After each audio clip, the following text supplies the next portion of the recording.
ദൈവനാമത്തിന് ഒപ്പിക്കുകയാണ്.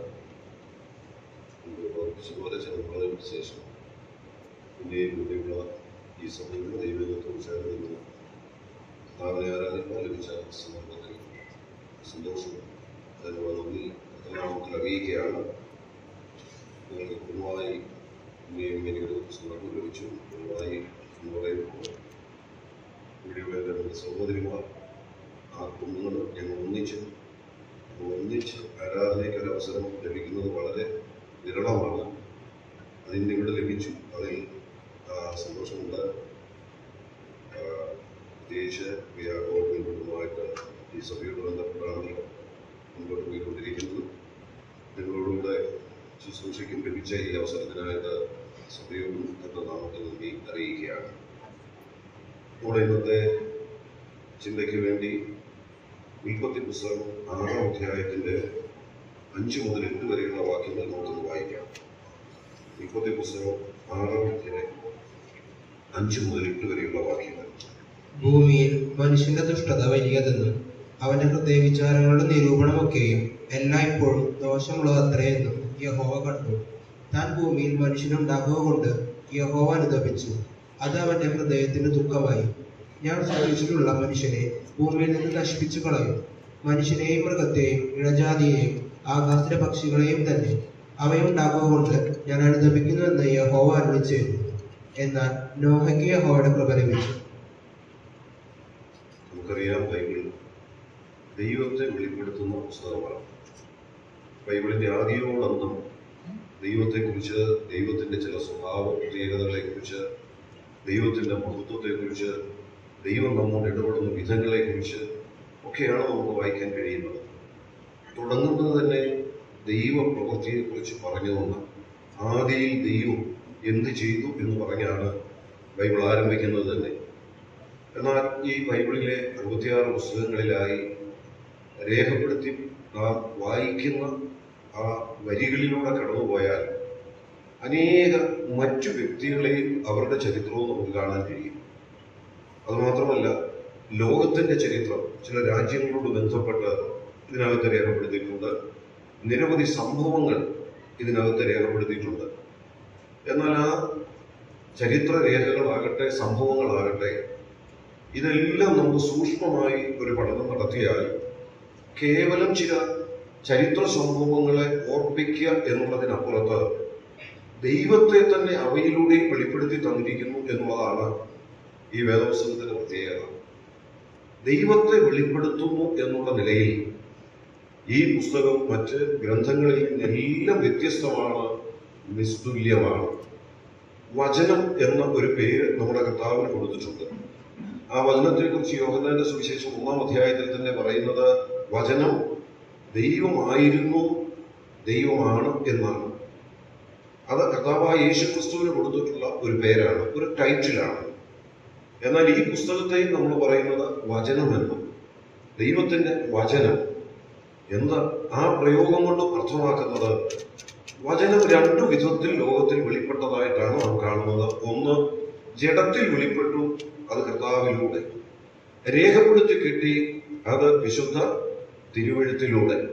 ആ നിലയിൽ ഈ പുസ്തകവും പൂർണ്ണമായി ലോകത്തിൽ ദൈവത്തെ വെളിപ്പെടുത്തുന്നു എന്നുള്ളതാണ് വിശുദ്ധ ബൈബിളിന്റെ പ്രത്യേകത. ബൈബിളിലെ സംഭവങ്ങളിലൂടെ ഒക്കെ തന്നെ ഏറ്റവും പ്രധാനമായിട്ട് ഉദ്ദേശിക്കുന്നത് ദൈവത്തെയും ദൈവത്തിന്റെ ചില സ്വഭാവ പ്രത്യേകതകളെയും ചൂണ്ടിക്കാണിക്കുക എന്നുള്ളതാണ്. ദൈവത്തെക്കുറിച്ച് അറിയാവുന്നവരാണ് നാം. ദൈവത്തെക്കുറിച്ച് അറിയാവുന്നതുകൊണ്ടും ദൈവം മാത്രമാണ് ആരാധ്യനായവൻ എന്നുള്ള തിരിച്ചറിവും ബോധ്യവും ഉള്ളതുകൊണ്ടാണ് ഇന്നും ആഴ്ചവട്ടത്തിന്റെ 1-ാം ദിവസം നാം ഈ നിലയിൽ കൂടി വന്ന് ദൈവത്തെ ആരാധിച്ചത്. ദൈവത്തെക്കുറിച്ചുള്ള അറിവ് നമുക്ക് വർദ്ധിക്കും തോറും, അത് വെളിപ്പെടുത്തി തന്നിട്ടുള്ളത് വചനത്തിലൂടെയാണ്, വർദ്ധിക്കും തോറും ദൈവത്തോടുള്ള നമ്മുടെ മനോഭാവമാകട്ടെ, കാഴ്ചപ്പാടാകട്ടെ, പ്രതികരണമാകട്ടെ വർദ്ധിച്ചു വരേണ്ടുന്നത് ആവശ്യമാണ്. അപ്പൊ ആ നിലയിലുള്ള ചില സംഭവങ്ങളിൽ ഒന്നാണ് ഞാനിപ്പോൾ ഇവിടെ വായിച്ച ആ വേദഭാഗം ഉൾപ്പെടുന്ന ആ സംഭവം. പഴയ നിയമത്തിന്റെ ആദ്യകാലത്ത് തന്നെ നടന്ന ഒരു സംഭവത്തിന്റെ ഏതാനും ചില വരികൾ മാത്രമാണ് നാം അവിടെ വായിച്ചത്. നോഹയുടെ കാലത്ത് മനുഷ്യന്റെ അവസ്ഥ എന്തായിരുന്നു, അന്ന് ദൈവം മനുഷ്യനോട് എങ്ങനെയാണ് ഇടപെട്ടത്, ആ മനുഷ്യരുടെ ഇടയിൽ നിന്ന് ഒരു പുതിയ തുടക്കം കുറിക്കുവാൻ ദൈവം എന്താണ് ചെയ്തത് എന്നിത്യാദി കാര്യങ്ങളൊക്കെയാണ് ആ ചുരുങ്ങിയ വാക്കുകളിൽ വെളിപ്പെടുത്തിയിട്ടുള്ളത്. എന്നാൽ കേവലം ആ ചരിത്രത്തെ ഒന്നുകൊണ്ടെടുത്ത് വിശകലനം ചെയ്യുക എന്നുള്ളതിന് അപ്പുറത്ത് ആ 4 വാക്യങ്ങളിലായി ദൈവത്തെ ദൈവം വെളിപ്പെടുത്തിയിട്ടുണ്ട്. ദൈവത്തിന്റെ ചില സ്വഭാവ പ്രത്യേകതകൾ ദൈവം വെളിപ്പെടുത്തിയിട്ടുണ്ട്.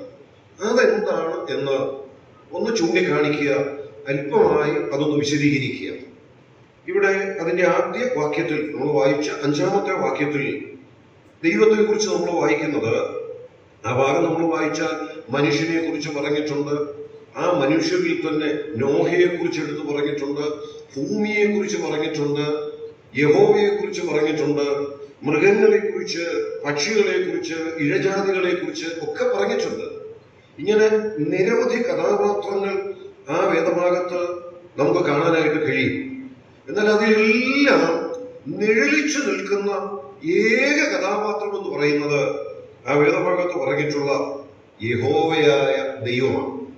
ആ ദൈവത്തിന്റെ 4 പ്രത്യേകതകൾ, അതിലൊന്ന് 5-ാമത്തെ വാക്യം ഒന്ന് ശ്രദ്ധിക്കുക.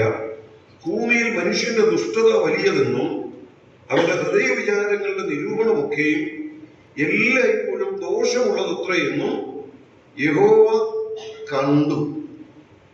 ഞാൻ ഈ പറയാൻ പോകുന്ന 4 പ്രത്യേകതകള് ദൈവത്തിന് മാത്രം അവകാശപ്പെട്ടതാണ്. ഇതിനകത്ത് പറഞ്ഞിട്ടുള്ള ഭൂമിയിലെ സകല മനുഷ്യരും ആർക്കും അവകാശപ്പെടാൻ കഴിയുന്ന പ്രത്യേകതകളല്ല. അതിൽ തന്നെ ദൈവത്താൽ കൃപ ലഭിച്ച് തെരഞ്ഞെടുക്കപ്പെട്ട ഒരു നോഹയ്ക്കും അവകാശപ്പെടാൻ കഴിയുന്ന ഒരു പ്രത്യേകതയല്ല. നേരെ മറിച്ച് നാം ഇനി ചിന്തിക്കാൻ പോകുന്ന 4 പ്രത്യേകതകൾ ദൈവത്തിന് മാത്രം അവകാശപ്പെട്ട 4 പ്രത്യേകതകളാണ്. ഒരളവിൽ ആ 4 പ്രത്യേകതകളും ദൈവമാണ് എന്നുള്ളതിന്റെ പ്രകടമായ ചില തെളിവുകൾ കൂടിയാണ്. ഇവിടെ നാം ഇങ്ങനെ വായിക്കുന്നത്, അന്നത്തെ മനുഷ്യനെയും മനുഷ്യന്റെ അവസ്ഥയും പറയുന്നുണ്ട്. മനുഷ്യന്റെ ദുഷ്ടത വലിയത്, അവന്റെ ഹൃദയ വിചാരങ്ങളുടെ നിരൂപണമൊക്കെ എല്ലായ്പ്പോഴും ദോഷമുള്ളതത്രേ. പക്ഷെ അടുത്തവിടെ എഴുതിയിരിക്കുകയാണ്, ആ അവസ്ഥയെ യഹോവ കണ്ടു. ഇവിടെ എന്താ ദൈവം കണ്ടത്? മനുഷ്യൻ ദുഷ്ടത പ്രവർത്തിച്ചാൽ കാണാനുള്ള കഴിവ് നമുക്കുമുണ്ട്. കാരണം നമ്മുടെ കണ്ണുകൾക്ക് കാഴ്ചയുണ്ടെങ്കിൽ മനുഷ്യന്റെ പ്രവൃത്തികളെ കാണാൻ മറ്റു മനുഷ്യർക്കും സാധിക്കും.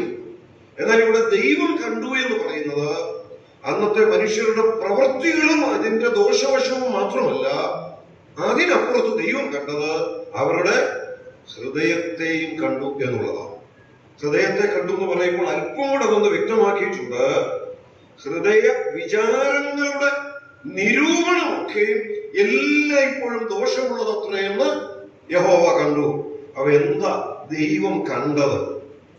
ദൈവം കണ്ടത്, അല്ലെ ദൈവത്തിന് കാണുവാൻ കഴിയുന്നത് മനുഷ്യന്റെ ഹൃദയത്തിന്റെ ഉള്ള അവസ്ഥ. അവിടെ ഹൃദയത്തെ കണ്ടു എന്ന് മാത്രമല്ല പറഞ്ഞിരിക്കുന്നത്, അല്പം കൂടെ അതൊന്ന് വ്യക്തമാക്കിയിട്ടുണ്ട്.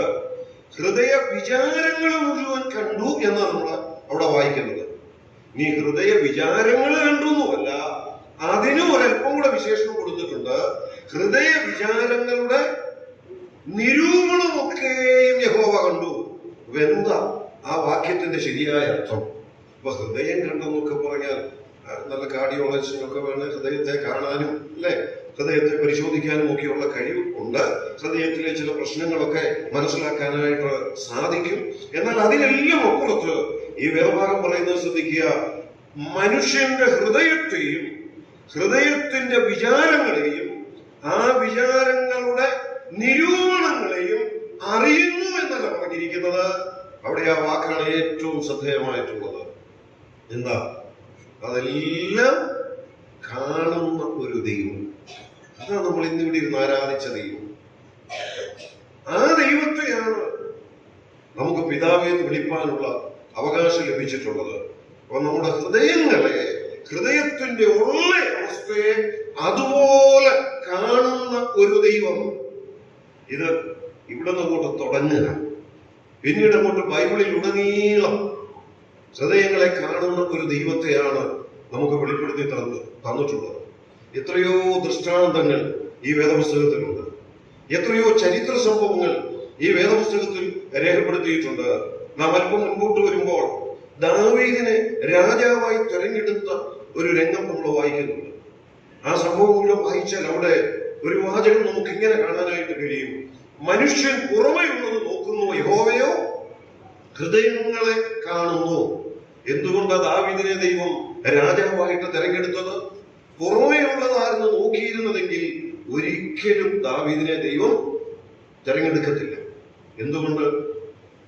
അതിനു മുൻപ് ഇസ്രായേലിന്റെ ചരിത്രത്തിൽ ആദ്യമായിട്ടൊരു രാജാവ് വേണമെന്ന് പറഞ്ഞപ്പോൾ തെരഞ്ഞെടുക്കപ്പെട്ട രാജാവിന്റെ യോഗ്യതകൾ നമ്മളവിടെ വായിക്കുന്നുണ്ട്. എന്താ ആ മനുഷ്യന്റെ യോഗ്യത? ആ രാജ്യത്തുള്ള മറ്റ് സകല മനുഷ്യരെക്കാൾ ഒക്കമുള്ള ആളായിരിക്കണം.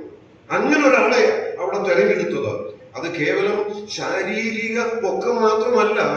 ഇന്ന് നാം ഏതെങ്കിലും കാര്യങ്ങൾക്ക് അങ്ങനെ ചില വ്യക്തികളെ പരിഗണിക്കാനായിട്ട് ശ്രമിച്ചാൽ എല്ലാ മേഖലകളിലും പൊക്കം നോക്കും. അതെല്ലാം നോക്കിയിട്ടാണ് ഒരു വ്യക്തിയെ ഒരു പ്രത്യേക കാര്യത്തിനു വേണ്ടി ചുമതലപ്പെടുത്തുന്നത്, നിയോഗിച്ചാക്കുന്നത്. അങ്ങനെ നോക്കിയിരുന്നെങ്കിൽ ഒരു കാരണവശാലും ദാവീദിനെ രാജാവായിട്ട് തെരഞ്ഞെടുക്കാനായിട്ടുള്ള യോഗ്യതയില്ല. ആ വീട്ടിലെ തന്നെ ഇളയവൻ, ഒരു ആട്ടിടയൻ, ഒരു കൊച്ചു ബാലകൻ. പക്ഷെ ഈ ദാവീദിനെ ദൈവം തെരഞ്ഞെടുത്തതിനെ കുറിച്ച് ആ സംഭവം രേഖപ്പെടുത്തിയിരിക്കുന്നിടത്ത് പറയുന്നത് ദൈവം ഹൃദയങ്ങളെ നോക്കുന്നു എന്നുള്ളതാണ്. അപ്പോൾ സംശയം തോന്നാം, ദാവീദിന്റെ ഹൃദയത്തെ നോക്കിയപ്പോൾ ദാവീദിന്റെ ഹൃദയത്തിനുള്ളിൽ കുഴപ്പങ്ങളൊന്നും കണ്ടില്ലേ ദൈവം? പൂർണ്ണ പെർഫെക്റ്റ് ആയിരുന്നോ ദാവീദ് എന്ന് നമുക്ക് തോന്നാം. കാരണം ദാവീദിന്റെ പിന്നീടുള്ള ചരിത്രം രേഖപ്പെടുത്തി തന്നിട്ടുണ്ട്, അത് നമ്മൾ മനസ്സിലാക്കുന്നവരുമാണ്. എന്നാൽ അതിൽ നിന്ന് ഞാൻ വേഗത്തിൽ ഇങ്ങനെ പറയട്ടെ: ഹൃദയത്തെ നോക്കിയപ്പോൾ ദൈവത്തിനൊരു കാര്യം മനസ്സിലായി, ഇവനും മനുഷ്യനാ, ഇവനും തെറ്റുപറ്റും, പക്ഷേ അത് ബോധ്യപ്പെടുത്തിയ തിരുത്താൻ കഴിയുന്ന ഒരു ഹൃദയം അവന് ഉണ്ടെന്ന് ദൈവം അന്നേ കണ്ടു. അത് കണ്ടുകൊണ്ടാണ് ദൈവം ദാവീദിനെ തിരഞ്ഞെടുത്തത്. അതുകൊണ്ടാണ് ദാവീദിനെ കുറിച്ച് നമ്മൾ ഇങ്ങനെ വായിക്കുന്നുണ്ട്: ദൈവത്തിന്റെ ഹൃദയപ്രകാരമുള്ള മനുഷ്യൻ, a man after the heart of God. ദൈവത്തിന്റെ ഹൃദയപ്രകാരമുള്ള മനുഷ്യൻ എന്ന് വിശേഷിപ്പിക്കപ്പെടുകയും ദൈവത്താൽ തെരഞ്ഞെടുക്കപ്പെടുകയും ചെയ്ത ദാവീദ് എന്തിന്റെ അടിസ്ഥാനത്തിലാണ്? ദൈവം പുറമേയുള്ളത് നോക്കിയിരുന്നെങ്കിൽ അത് ചെയ്യുമായിരുന്നില്ല. ദൈവം നോക്കുന്നത് ഹൃദയങ്ങളെയാണ്. ഇപ്പൊ ഇവിടെ അന്നത്തെ മനുഷ്യന്റെ ദുഷ്ടത അവരുടെ പ്രവൃത്തികളിലൂടെ വെളിപ്പെട്ടു. അത് ദൈവം കണ്ടു. അത് മാത്രമല്ല ദൈവം കണ്ടത്, അവരുടെ ഹൃദയങ്ങളുടെ അവസ്ഥ ദൈവം കണ്ടു. അത് മാത്രമല്ല ദൈവം കണ്ടത്, ആ ഹൃദയങ്ങളുടെ വിചാരങ്ങൾ, ആ വിചാരങ്ങൾ കൊണ്ട്, ആ നിരൂപണം എന്നുള്ള വാക്കിന്റെ ശരിയായ അർത്ഥം ഹൃദയ വിചാരങ്ങളുടെ നിരൂപണമൊക്കെയും എന്ന് പറയുമ്പോൾ അതിന്റെ ശരിയായ അർത്ഥം ഇങ്ങനെയാണ്: ഹൃദയത്തിലെ ചിന്തകൾ കൊണ്ട് കണക്ക് കൂട്ടുന്ന കാര്യങ്ങൾ എന്ന് പറഞ്ഞാൽ എന്റെ ഹൃദയത്തിലൂടെ ചില ചിന്തകളൊക്കെ കടന്നു പോകുന്നു.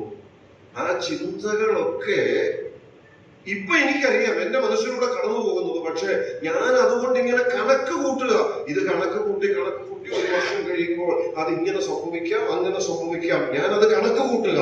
അത് അന്നേ എനിക്ക് കാണാൻ പറ്റുള്ളൂ. പക്ഷെ ഇവിടെ ദൈവത്തെ കുറിച്ച് പറഞ്ഞിരിക്കുകയാണ്: ഇപ്പോൾ എന്റെ മനസ്സിലൂടെ കടന്നു പോകുന്ന സകല ചിന്തകളും, ആ ചിന്തകളുടെ കണക്ക് കൂട്ടലുകളും ഇന്നേ കാണുന്ന ഒരു ദൈവം. ഇത് പുതിയ നിയമത്തിലേക്ക് വരുമ്പോഴും നിരവധി ദൃഷ്ടാന്തങ്ങളുണ്ട്.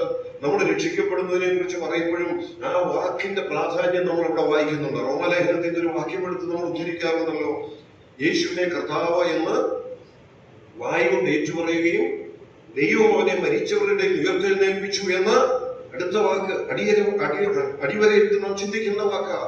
ഹൃദയം കൊണ്ട് വിശ്വസിക്കുകയും ചെയ്താൽ നീ രക്ഷിക്കപ്പെടും. അവിടെയും ദൈവം നോക്കുന്നത് ഈ വിശ്വാസവും ബോധ്യവും ഹൃദയത്തിലുണ്ടോ, അതോ വെറുതെ അധരങ്ങൾ കൊണ്ട് എന്തെങ്കിലും പറഞ്ഞതേ ഉള്ളോ, കേവലം പ്രവൃത്തികളിലൂടെ കാണിക്കുന്നതേ ഉള്ളോ? ഹൃദയത്തിൽ ഇതുണ്ടോ? അപ്പൊ ചുരുക്കി ഞാൻ ഒന്നാമത്തെ ആശയം കൂടെ നിർത്തട്ടെ. ഇന്ന് ദൈവത്തെ ആരാധിച്ച് നാം ഒക്കെ ഇവിടെ വന്നിരുന്ന് ദൈവത്തെ ആരാധിച്ചു, നാം ദൈവത്തിന് മഹത്വം കൊടുത്തു, ജീവിക്കുന്നു. ഇതെല്ലാം ശരിയാണ്. എന്നാൽ നാം കാണിക്കുന്ന ചില ബാഹ്യമായ പ്രകടനങ്ങൾക്കപ്പുറത്ത് നമ്മുടെ ഹൃദയത്തിന്റെ നില എങ്ങനെയുണ്ട് എന്നുള്ളത് കാണുന്ന ഒരു ദൈവമുണ്ട്. ആ ബോധ്യത്തോടു കൂടി വേണം നാം ദൈവത്തെ സമീപിക്കാൻ. ആ ബോധ്യത്തോടു കൂടി വേണം നാം ദൈവസന്നിധിയിലേക്ക് കടന്നു ചെല്ലുവാൻ.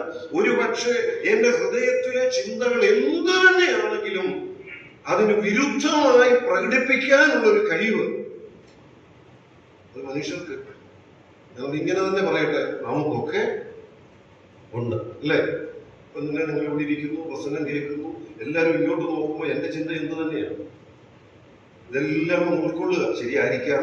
എന്നാൽ ഇതേ സമയത്ത് ഒരുപക്ഷെ മറ്റെന്തെങ്കിലുമൊക്കെ ചിന്തകളും മനസ്സിലൂടെ കടന്നു പോകുന്നുണ്ടെങ്കിൽ ഈ വചനത്തിന്റെ വാക്കുകളെ വേണ്ടതുപോലെ ഞാൻ ഉദ്ദേശിച്ചത് ഇത് എന്നോടും കൂടെയുള്ള ദൈവത്തിന്റെ ആലോചനയാണെന്നുള്ള ബോധ്യത്തോടുകൂടി ഉൾക്കൊള്ളുവാൻ കഴിയുന്നതിന് തടസ്സമായി എന്തെങ്കിലും ഹൃദയത്തിലൂടെ കടന്നു പോകുന്നുണ്ടെങ്കിൽ എനിക്കത് മനസ്സിലാക്കാനുള്ള കഴിവൊന്നുമില്ല. തൊട്ടടുത്തിരിക്കുന്നവർക്കും അത് തിരിച്ചറിയാനായിട്ട് കഴിയത്തില്ല. ഒരുപക്ഷെ കൂടെ പാർക്കുന്ന ജീവിത പങ്കാളി അപ്പുറത്തോ ഇപ്പുറത്തോ ഇരിപ്പുണ്ട്, അവർക്കും അത് മനസ്സിലാകത്തില്ല. പക്ഷേ ഈ രാവിലെ ഞാൻ പറയട്ടെ, ഈ സമയത്തും ഹൃദയത്തിലൂടെ കടന്നു പോകുന്ന സകല ചിന്തകളെയും ഉള്ളതുപോലെ അറിയുന്നതല്ല കേട്ടോ, ഉള്ളതുപോലെ കാണുന്ന ഒരു ദൈവമുണ്ട്. അങ്ങനെയാണെങ്കിൽ ഈ ദൈവത്തിന്റെ മുൻപിൽ ഒന്നും മറങ്ങിയിരിക്കുന്നില്ല. ഈ ദൈവത്തിന്റെ മുൻപിൽ വെളിപ്പെടാത്ത ഒരു രഹസ്യവുമില്ല.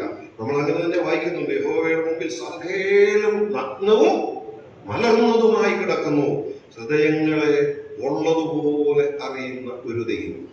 ഈ ഒരു തിരിച്ചറിവ് നമ്മുടെ ഉള്ളിലുണ്ടെങ്കിൽ ദൈവത്തോടുള്ള നമ്മുടെ പ്രതികരണങ്ങൾക്കൊക്കെ കുറെ കൂടെ വ്യത്യാസമുണ്ടാകും. ദൈവത്തോടുള്ള പ്രതികരണങ്ങൾക്ക് മാത്രമല്ല, പരസ്പരമുള്ള ബന്ധങ്ങൾക്ക് വ്യത്യാസമുണ്ടാകും, രഹസ്യ ജീവിതത്തിന്റെ ഇടപാടുകൾക്ക് വ്യത്യാസമുണ്ടാകും. ഈ തിരിച്ചറിവ് നമുക്കുണ്ടെങ്കിൽ ഇപ്പൊ പലപ്പോഴും നമ്മളൊക്കെ പല കാര്യങ്ങളും ചെയ്യുന്നത് എന്ന് പറഞ്ഞാൽ വചനവിരുദ്ധമാണെന്ന് അറിയാമെങ്കിലും ചിലതൊക്കെ സാഹചര്യങ്ങൾ കൊണ്ട് നമ്മൾ ചെയ്തു പോകാറുണ്ട്. ഇതൊക്കെ ചെയ്യുമ്പോഴും നമ്മുടെ ഉള്ളിലെ ചിന്ത എന്താണെന്നറിയാമോ? ഇതാരും അറിയുന്നില്ല, ആരും കാണുന്നില്ല. ആരെങ്കിലും കാണും അറിയുമെന്നുണ്ടെങ്കിൽ അതിൽ നോക്കി ഒന്ന് അകന്നു നിൽക്കാം. പക്ഷെ ഇതാരും അറിയത്തില്ല, ആരും കാണുന്നില്ല എന്നുള്ള ചിന്തയാണ്. പക്ഷെ അവിടെയും നാം മനസ്സിലാക്കുക, നമ്മുടെ ഹൃദയത്തെയും ഹൃദയത്തിന്റെ നിലയും ഹൃദയത്തിലെ സകല ചിന്തകളും ഒരുപോലെ കാണുന്ന ഒരു ദൈവമുണ്ട്. ആ ദൈവത്തെയാണ് നമുക്കിവിടെ മനസ്സിലാക്കാനായിട്ട് കഴിയുന്നത്. യോഹന്നാന്റെ സുവിശേഷം 14-ാം അധ്യായത്തിൽ ഈ കഴിവുള്ളത് കൊണ്ടാണ് തന്റെ ശിഷ്യന്മാരോട് കർത്താവ് പ്രത്യേകമായിട്ട് എടുത്തു പറഞ്ഞത്, നിങ്ങളുടെ ഹൃദയം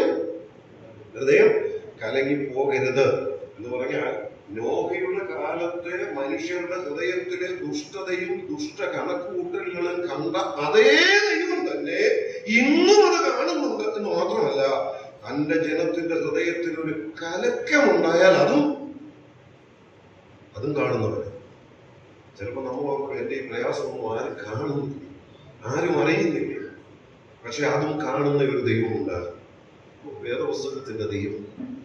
ഞാനും നിങ്ങളും വിശ്വസിക്കുന്ന ഇന്ന് ആരാധിച്ച ജീവനുള്ള ദൈവം, ആ ദൈവത്തിന് മാത്രമുള്ള പ്രത്യേകത ഞാൻ ഒന്നാമത്തെ ആശയമോടെ നിർത്തുക, നമ്മുടെ ഹൃദയത്തിന്റെ നില ഉള്ളതുപോലെ കാണാൻ കഴിയുന്ന ഒരു ദൈവമാണ്.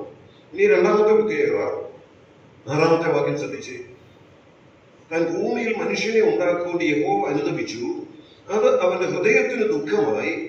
ഞാൻ സൃഷ്ടിച്ചിട്ടുള്ള മനുഷ്യനെ ഭൂമിയിൽ നിന്ന് നശിപ്പിച്ചു കളയും, മനുഷ്യനെയും മൃഗത്തെയും ഇഴജാതിയെയും ആകാശത്തിലെ പക്ഷികളെയും തന്നെ അവയെ ഉണ്ടാക്കുകൊണ്ട് ഞാൻ അനുതപിക്കുന്നു എന്ന് യഹോവ അരുളിച്ചെയ്തു.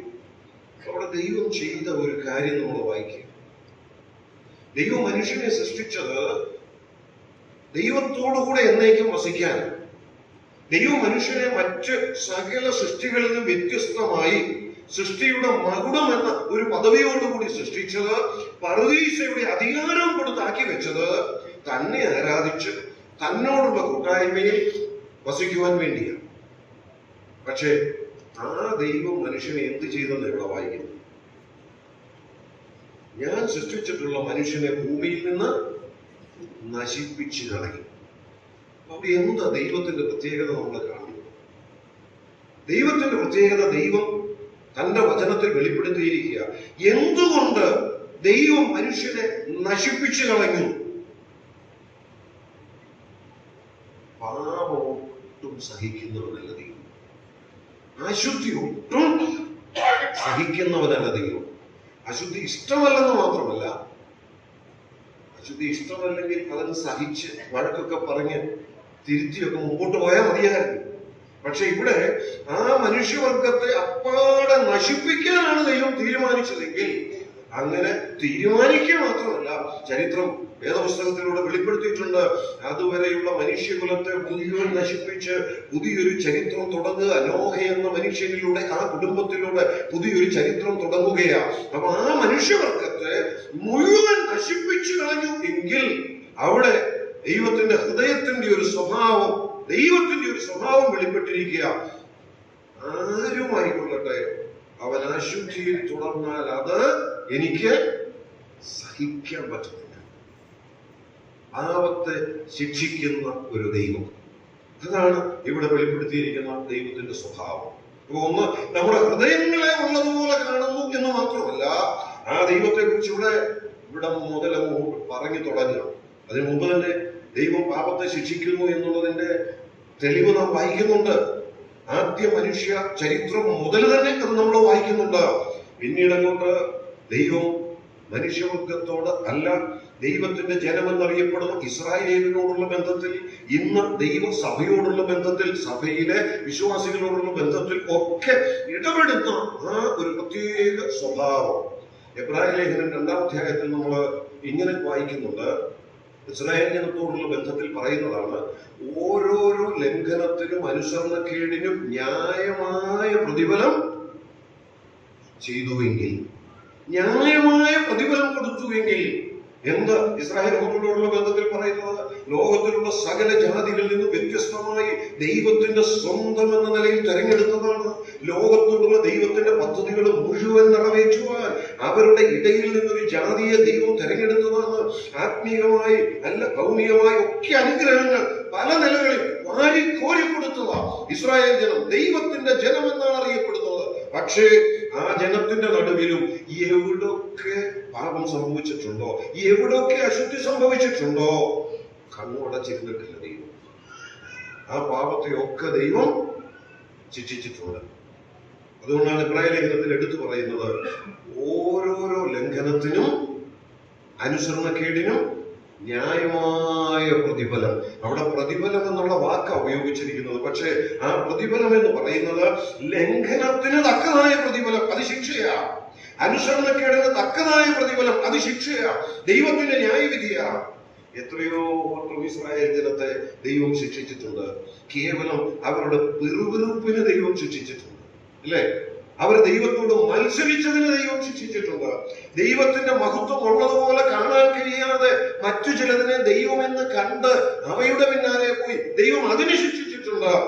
എവിടെയെല്ലാം അവരുടെ ജീവിതത്തിൽ അവരെ കുറിച്ച് ദൈവത്തിന് വലിയ വലിയ പദ്ധതികളാവുന്നത്. അവരിലൂടെ വേണം മശീഹ വരെ, അവരിലൂടെ വേണം ലോകരാജ്യങ്ങളുടെ ചരിത്രം മുമ്പോട്ട് പോകാൻ. ഇതെല്ലാം ദൈവത്തിന്റെ പദ്ധതിയിലുണ്ടെങ്കിലും എവിടൊക്കെ അവരുടെ ജീവിതത്തിൽ അശുദ്ധി സംഭവിച്ചിട്ടുണ്ടോ അവിടെയൊക്കെ ദൈവം ശിക്ഷ കൊടുത്തിട്ടുണ്ട്.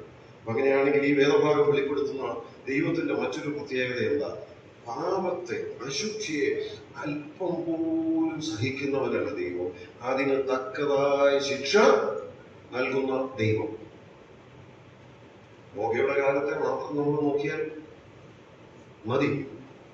കാരണം ദൈവത്തിന്റെ പദ്ധതികളൊക്കെ നിറവേറ്റപ്പെടാൻ ഒരു മനുഷ്യനെ സൃഷ്ടിച്ച് ഇങ്ങനെ മുൻപോട്ട് കൊണ്ടുവന്നിട്ട് ആ മനുഷ്യകുലത്തെ മുഴുവൻ നശിപ്പിക്കുക എന്ന് പറഞ്ഞാൽ എത്രമാത്രം ദൈവത്തിന്റെ ഹൃദയത്തെ അത് വേദനിപ്പിച്ചു. അവിടെ എഴുതിയിരിക്കുന്ന ആ വാക്ക് തന്നെ നമുക്ക് വളരെ ശ്രദ്ധേയമായിട്ടുള്ളത്. 6-ാമത്തെ വാക്യം, താൻ ഭൂമിയിൽ മനുഷ്യനെ ഉണ്ടാക്കൊണ്ട് യഹോവ അനുദപിച്ചു, അത് അവന്റെ ഹൃദയത്തിന് ദുഃഖമായി. അപ്പം ദൈവത്തിന്റെ ഹൃദയത്തെ അത് വേദനിപ്പിച്ചു എന്നാണ് അവിടെ പറയുന്നത്. അങ്ങനെയാണെങ്കിൽ ഈ വേദഭാഗം ചിന്തിക്കുമ്പോൾ ദൈവമക്കളെ ഞാൻ ഇങ്ങനെ ഒന്ന് പറഞ്ഞ് മുൻപോട്ട് പോകുക.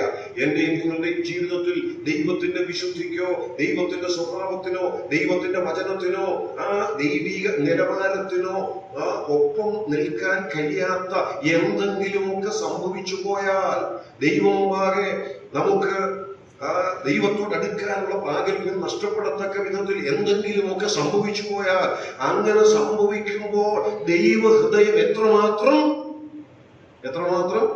ദുഃഖിക്കും. ആരാധിച്ചു. നമ്മൾ വളരെ സന്തോഷത്തോടെ ഓർക്കും, ദൈവമേ ഇനി ഞങ്ങളെ ആരാധന അവിടുന്ന് സുഗ്രാഹ്യമായി സ്വീകരിച്ചതിനായി സ്തോത്രം, അല്ലെ? ദൈവം അതിൽ പ്രസാദിച്ചു. അതെ, ദൈവം അതിൽ പ്രസാദിച്ചു എന്ന് മനസ്സിലാക്കുന്നെങ്കിൽ, ദൈവം അതിൽ പ്രസാദിച്ചു എന്നുള്ള ചിന്ത നമ്മുടെ മനസ്സിൽ വന്ന് അത് നമുക്ക് വലിയ സന്തോഷമാണ്. എന്നാൽ അതിനൊരു മറുവശമുണ്ട്. എന്തെങ്കിലും ദൈവത്തിന് ഹിതകരമല്ലാത്തത് നമ്മിൽ സംഭവിച്ചിട്ടുണ്ടെങ്കിൽ ദൈവം പ്രസാദിക്കുന്നില്ലെന്ന് മാത്രമല്ല, ആ ദൈവത്തിന്റെ സ്വഭാവം എന്താണെന്നറിയാമോ? ആ ദൈവത്തിന്റെ ഹൃദയം നമ്മളെ ഓർത്ത് ദുഃഖിക്കും, വേദനിക്കും. ഞാൻ അതുകൊണ്ട് ഇങ്ങനെ രണ്ടാമത്തെ ആശയം കൂടെ നിർത്തട്ടെ. നാം ദൈവമക്കൾ എന്നുള്ള നിലയിൽ ദൈവത്തെ പ്രസാദിപ്പിച്ച് ജീവിക്കാനായിട്ടുള്ളത്. നമ്മൾ പത്രോസിന്റെ 1-ാം ലേഖനം 2-ാം അധ്യായം 5 മുതലുള്ള വാക്യങ്ങളൊക്കെ വായിച്ചാൽ അവിടെ നാം ഇങ്ങനൊരു വാക്യം വായിക്കുന്നുണ്ട്. ആത്മീയ ഗൃഹം എന്നുള്ള നിലയിൽ നമ്മളെ തിരഞ്ഞെടുത്തിരിക്കുകയാണ്. എന്തിനു വേണ്ടിയാ? ദൈവത്തിന് പ്രസാദമുള്ള ആത്മീയ യാഗം കഴിപ്പാൻ തക്ക വിശുദ്ധ പുരോഹിത വർഗമാകേണ്ടതിന്. അവിടെ ആത്മീക യാഗം എന്ന് പറയുമ്പോൾ പുതിയ നിയമയാഗങ്ങളെ ഉദ്ദേശിക്കുന്നത്. ആ പുതിയ നിയമയാഗങ്ങളിൽ ഒന്ന് ആരാധന എന്ന് തന്നെ നമുക്ക് പറയാനായിട്ട് കഴിയും. അങ്ങനെ പറയാൻ കാരണം, ഉൽപ്പത്തി പുസ്തകം 22-ാം അധ്യായത്തിന്റെ 5-ാം വാക്യം വായിച്ചാൽ അവിടെ നമുക്കറിയാം, അവിടെ അബ്രഹാം ഇസ്ഹാക്കുമായി മോറിയ മലയിലേക്ക് പോകുകയാണ്. എന്തിനാ പോകുന്നത്? ഇപ്പൊ നമ്മളോട് ചോദിച്ചാൽ നമ്മൾ പറയും, അബ്രഹാം എന്തിനാണ് ഇസ്ഹാക്കുമായി വീട്ടിൽ നിന്ന് ഇറങ്ങിയത്? എന്തിനാണ് യാഗത്തിനുള്ള എല്ലാ ക്രമീകരണങ്ങളുമായി നടന്ന് നീങ്ങിയത്? എന്തിനാണ് മോറിയ മലയുടെ മുകളിലേക്ക് പോകുന്നത്? അപ്പൊ നമ്മളോട് ചോദിച്ചാൽ നമ്മളെല്ലാം മറുപടി പറയും, എന്തിനാ പോകുന്നത്? ഇസ്ഹാക്കിനെ യാഗം കഴിക്കാൻ. അത് അങ്ങനെ തന്നെയാ, ശരിയാ. പക്ഷേ ഉൽപ്പത്തി പുസ്തകം 22-ാം അധ്യായത്തിന്റെ 5-ാം വാക്യം ഒന്ന് വായിച്ചാൽ അവിടെ അബ്രഹാം പറയുന്ന ഒരു വാക്കുണ്ട്, ദൂരെ നിന്ന് മല കണ്ടു. ഇനി ആ മല കയറി അങ്ങ് ചെന്നാൽ മതി. അവൻ കൂടെ കുറെ വേലക്കാരൊക്കെ പോയിട്ടുണ്ട്, ബാല്യക്കാർ. അവരോട് പറയുന്ന ഒരു വാചകമുണ്ട്, ഇനി നിങ്ങൾ ഇവിടെ നിൽക്കുക, ഞാനും ബാലനും കൂടെ അവിടത്തോളം പോയി ആരാധന കഴിച്ച് മടങ്ങി വരാമെന്ന്. ഉൽപ്പത്തി പുസ്തകം 22-ാം അധ്യായത്തിന്റെ 5-ാം വാക്യം, ഞാനും ബാലനും കൂടി അവിടത്തോളം പോയി ആരാധന കഴിച്ചു മടങ്ങി വരാം. എന്തിനാ പോയത്? യാഗം കഴിക്കാൻ. പക്ഷെ അബ്രഹാമോട് പറയുന്നത് എന്താ? ആരാധന കഴിച്ചു മടങ്ങി വരാം. അതുകൊണ്ട് പത്രോസിന്റെ ലേഖനത്തിലെ വാക്യത്തെ ആ ഭാഗവുമായിട്ടൊന്ന് ബന്ധപ്പെടുത്തി പറഞ്ഞതേ ഉള്ളൂ. ആത്മീയ യാഗം കഴിക്കാൻ തക്ക വിശുദ്ധ പുരോഹിത വർഗമാകേണ്ടതിന് എന്ന് പറയുമ്പോൾ ആത്മീയ യാഗങ്ങളിൽ, പുതിയ നിയമ യാഗങ്ങളിൽ ഒന്നാണ് നാം അർപ്പിക്കുന്ന ആരാധന. ആരാധന എങ്ങനെയുള്ളതായിരിക്കണം? ആ വാക്യത്തിൽ തന്നെ പത്രോസിന്റെ ലേഖനത്തിൽ പറയുന്നു, ദൈവത്തിന് പ്രസാദമുള്ള ആത്മീയ യാഗം കഴിപ്പാൻ തക്ക. അപ്പൊ ദൈവത്തെ പ്രസാദിപ്പിക്കണം. ഞാൻ അതിന്റെ മറുവശം പറയാണ്, ദൈവത്തെ ദുഃഖിപ്പിക്കരുത്, ദൈവത്തിന്റെ ഹൃദയത്തെ വേദനിപ്പിക്കരുത്. ഈ ബൈബിൾ നമ്മൾ പഠിച്ചാൽ, ബൈബിളിൽ നിന്നല്ല, നമ്മൾ എവിടെ നോക്കിയാലും, ഒരു വിദ്യാലയമാകട്ടെ, ഒരു സ്ഥാപനമാകട്ടെ, ഒരു ഓഫീസാകട്ടെ, എവിടെ നോക്കിയാലും അവിടെ എങ്ങനെ ആയിരിക്കണമെന്നുള്ളതിന് ചില പ്രമാണങ്ങൾ കാണും. അതിന് നമ്മൾ സാധാരണ ഇങ്ങനെ പറയും, റൂൾസ് ആൻഡ് റെഗുലേഷൻസ്, അല്ലേ? റൂൾസ് ആൻഡ് റെഗുലേഷൻസ് കാണും. ഇവിടെ എങ്ങനെയാണ് പ്രവർത്തിക്കേണ്ടത്, എത്ര സമയത്താണ് വരേണ്ടത്, എങ്ങനെയൊക്കെ ആയിരിക്കണം, ഇതെല്ലാം എഴുതിയിരിക്കുന്നത്. അത് 2 വിധത്തിലുണ്ട്. ഒന്ന്, ചെയ്യണം എന്ന് പറയുന്ന കാര്യങ്ങളും കാണും, ഇങ്ങനെ ആയിരിക്കരുത് എന്ന് പറയുന്ന കാര്യങ്ങളും കാണും, ഇല്ലേ? 2 വിധത്തിൽ കാണും. ഇന്നതാണ് ചെയ്യേണ്ടത്, പക്ഷെ ഇന്നത് ചെയ്യരുത്. ഇതിലേതിനാണ് കുറച്ചുകൂടെ ഗൗരവം എന്ന് പറയുന്നത്? ചെയ്യണമെന്ന് പറയുന്നതിനാണോ ചെയ്യരുത് എന്ന് പറയുന്നതിനാണോ? രണ്ടും തുല്യ പ്രാധാന്യം. പക്ഷെ നമ്മുടെ മാനുഷിക ചിന്തയിൽ കുറച്ചുകൂടെ ഗൗരവം ഏതിനാണ്? ചെയ്യരുതെന്ന് പറയുന്ന കാര്യം, അല്ലേ? അതിനാണ്. നമ്മൾ ബൈബിൾ ശ്രദ്ധിച്ചാലും അങ്ങനെ അറിയാം, ദൈവവചനത്തിലൂടെ ദൈവം മനുഷ്യർക്ക് കൊടുത്ത ആദ്യത്തെ കൽപ്പന എന്താണെന്ന് അറിയാം? ദൈവം മനുഷ്യന് കൊടുത്ത ആദ്യത്തെ കൽപ്പന അരുതെന്നുള്ളത്, അല്ലേ? ഒരു പ്രത്യേക വൃക്ഷത്തിന്റെ ഫലം കാണിച്ചിട്ട് പറഞ്ഞു, ഇത് തിന്നരുത്. ഈ 10 കൽപ്പനകൾ എല്ലാവർക്കും മനപ്പാടം അറിയാം, അതുകൊണ്ട് ഓരോന്നും ഞാൻ എടുത്തു പറയുന്നില്ല. ആ 10 കൽപ്പനകളിൽ 10 ഒന്ന് എടുത്തു നോക്കി, അതിൽ കൂടുതലും പോസിറ്റീവായിട്ട് പറയുന്നതാണോ അതോ ഇങ്ങനെ അരുത് എന്ന നിലയിൽ പറയുന്നതാണോ? മോഷ്ടിക്കരുത്, കൊല ചെയ്യരുത്, വ്യഭിചാരം ചെയ്യരുത്, മോഹിക്കരുത്, അരുത് അരുത് എന്ന് പറയുന്നത്. അപ്പൊ ആദ്യത്തെ കൽപ്പന അങ്ങനെയാ. പിന്നീടുള്ള 10 കൽപ്പനകളിൽ കൂടുതലും അങ്ങനെയാ. അങ്ങനെ ബൈബിള് നമ്മൾ നോക്കിയാൽ അരുത് എന്ന് പറയുന്ന ആ കൽപ്പനയ്ക്ക് വളരെ പ്രാധാന്യമുണ്ട്. അരുത് എന്ന് പറയുന്നത് ലംഘിച്ചാൽ ശിക്ഷ കഠിനമാണ് എന്ന് പറഞ്ഞാൽ ആദ്യമേ പറയുക തിന്നരുത്. അത് ലംഘിച്ചാലും ശിക്ഷയുണ്ട്, അടി കിട്ടുമെന്നല്ല. ആണോ? ഞാൻ വഴക്ക് പറയുമെന്നല്ല. പിന്നെ എന്താ, കുറച്ചു നാളത്തേക്കൊന്ന് പുറത്തിറക്കി പരദീസയിൽ തന്നെ നിർത്തുമെന്നല്ല. പിന്നെന്താ പറഞ്ഞേ? തിന്നുന്ന നാളിൽ നീ മരണമാ ശിക്ഷ. അതുപോലെ തന്നെ 10 കൽപ്പനകൾ അരുത് എന്ന് പറയുന്നത് ലംഘിച്ചാലുള്ള ശിക്ഷയെ കുറിച്ചൊക്കെ പിന്നീട് തിരുവെഴുത്തിൽ പറയുന്നുണ്ട്. ദൈവത്തിന്റെ വചനത്തിൽ അരുത് അരുത് എന്ന് പറഞ്ഞിരിക്കുന്ന അനേക കൽപ്പനകളുണ്ട്. ഞാൻ വേഗത്തിൽ ഈ ഭാഗത്തോട് ബന്ധപ്പെടുത്താൻ വേണ്ടി ഇത്രയും ഒന്ന് വിശദീകരിച്ചതേ ഉള്ളൂ. ദൈവത്തിന്റെ പരിശുദ്ധാത്മാവിനെ ദുഃഖിപ്പിക്കരുത്, അങ്ങനെ തന്നെ പറഞ്ഞിട്ടില്ലേ? ദൈവത്തിന്റെ പരിശുദ്ധാത്മാവിനെ ദുഃഖിപ്പിക്കരുത്. അപ്പൊ ഇവിടെ നോഹയുടെ കാലത്തെ ജനം ദുഷ്ടത പ്രവർത്തിച്ച് ദൈവത്തിന്റെ ഹൃദയത്തെ ദുഃഖിപ്പിച്ചു എങ്കിൽ ഇന്ന് നമുക്കൊരു പ്രത്യേക നിർദ്ദേശം തന്നിരിക്കുകയാണ്. ദൈവത്തിന്റെ പരിശുദ്ധാത്മാവിനെ നിങ്ങൾ ദുഃഖിപ്പിക്കരുത്. ഇത്ര ഗൗരവമേറിയ ഒരു ആലോചനയാണ്. ദൈവത്തിന്റെ സ്വഭാവം ദൈവം ഈ സംഭവത്തിലൂടെ വെളിപ്പെടുത്തിയിരിക്കുകയാണ്. ഞാൻ 2 കാര്യങ്ങളാണ് ഓർപ്പിച്ചത്. മൂന്നാമത്തേത്, ആ വായിച്ച 6-ാമത്തെ വാക്യം ഒന്നുകൂടെ ശ്രദ്ധിച്ചേ. താൻ ഭൂമിയിൽ മനുഷ്യനെ ഉണ്ടാക്കുകൊണ്ട് യഹോവ അനുദപിച്ചു. അവിടെ ദൈവത്തിന്റെ വേറൊരു സ്വഭാവം വെളിപ്പെടുത്തി. അനുദപിച്ചു എന്നാണ് പറഞ്ഞിരിക്കുന്നത്. പക്ഷെ വേദപുസ്തകത്തിലെ ദൈവത്തിന്റെ ഒരു പ്രത്യേകത അനുദപിക്കുന്ന സ്വഭാവം ഇല്ലെന്നല്ല, അല്ലെ? 1 ശമൂവേൽ 15-ാം അധ്യായം അവിടെ 29-ാമത്തെ വാക്യം ദൈവത്തെ കുറിച്ച് പറയാം. 1 ശമൂവേൽ 15:29. ഇസ്രായേലിന്റെ മഹത്വമായവൻ ഭോഷ്ക് പറയുകയില്ല, അനുദപിക്കുകയുമില്ല. അനുദപിപ്പാൻ അവൻ മനുഷ്യനല്ല എന്ന് പറഞ്ഞു. ഇതാ ദൈവത്തിന്റെ സ്വഭാവം. ദൈവത്തിന്റെ പ്രത്യേകത അവിടെ പറയാണ്, അവൻ ഇസ്രായേലിന്റെ മഹത്വമായവനാണ്. അവൻ ഭോഷ്ക് പറയില്ല, അനുദപിക്കുകയുമില്ല. എന്തുകൊണ്ട് അനുദപിക്കത്തില്ല? അടുത്ത വാക്യത്തിലുണ്ട്, അനുദപിപ്പാൻ അവൻ മനുഷ്യനല്ല എന്ന് പറഞ്ഞാൽ ആരാ അനുദപിക്കേണ്ടത്? മനുഷ്യരെ അനുദപിക്കേണ്ടത്. എന്തുകൊണ്ട് മനുഷ്യൻ അനുദപിക്കണം? എന്തുകൊണ്ട് ഇസ്രായേലിന്റെ മഹത്വമായവൻ അനുദപിക്കുകയില്ല? അവൻ അനുദപിക്കേണ്ട ആവശ്യമില്ല. കാരണം വ്യക്തം. അനുദപിക്കേണ്ടത് ആരാ? അനുതാപം ഉണ്ടാകേണ്ടത് ആർക്കാ? തെറ്റ് ചെയ്യുന്നവർക്കാ, നമുക്കാ. എന്നാൽ ദൈവം ഒരു തെറ്റും ചെയ്തിട്ടില്ല. അതുകൊണ്ട് ദൈവത്തെ സംബന്ധിച്ച് തെറ്റായി പോയല്ലോ, ഞാൻ ചെയ്തത് തെറ്റായി പോയല്ലോ എന്ന് ചിന്തിച്ച് അതോർത്ത് കരയേണ്ട, അതോർത്ത് മാനസാന്തരപ്പെടേണ്ട, അതോർത്ത് അനുദപിക്കേണ്ട ആവശ്യമില്ല. ഇതാ ദൈവത്തിന്റെ സ്വഭാവം. പക്ഷെ അവിടെ തന്നെ വേറൊരു സത്യം വെളിപ്പെടുത്തിയിരിക്കുന്നു. ഞാനും നിങ്ങളും നമ്മുടെ ജീവിതത്തിൽ അനുദപിക്കണം. എന്തുകൊണ്ട്? നമ്മുടെ ജീവിതത്തിൽ തെറ്റുകൾ സംഭവിക്കുന്നു. ഇപ്പൊ ഇവിടെ ഇരിക്കുന്ന ഇന്നിവിടെ ദൈവത്തെ ആരാധിച്ച് നമ്മൾ ആരും 100% പെർഫെക്റ്റ് അല്ല. 100% ദൈവത്തിന്റെ വചനത്തിനെ അനുസരിച്ച് തന്നെ പോകുന്നു എന്ന് അവകാശപ്പെടാൻ നമുക്ക് പറ്റുന്നില്ല. അങ്ങനത്തെ സാഹചര്യങ്ങളിൽ, അങ്ങനത്തെ ലോകത്തിൽ, അങ്ങനത്തെ ജഡത്തിൽ, അങ്ങനത്തെ സ്വഭാവത്തിലൊക്കെയാണ് നമ്മൾ ജീവിക്കുന്നത്. പക്ഷേ ഈ ഭാഗത്തുള്ള ആവർത്തിച്ച് വെളിപ്പെടുത്തുക തിരുവെഴുത്ത്. എന്തൊക്കെ ജീവിതത്തിൽ സംഭവിച്ചാലും ആ തെറ്റുകളെ ഓർത്ത് നിങ്ങൾക്ക് അനുദപിക്കാൻ കഴിയണം.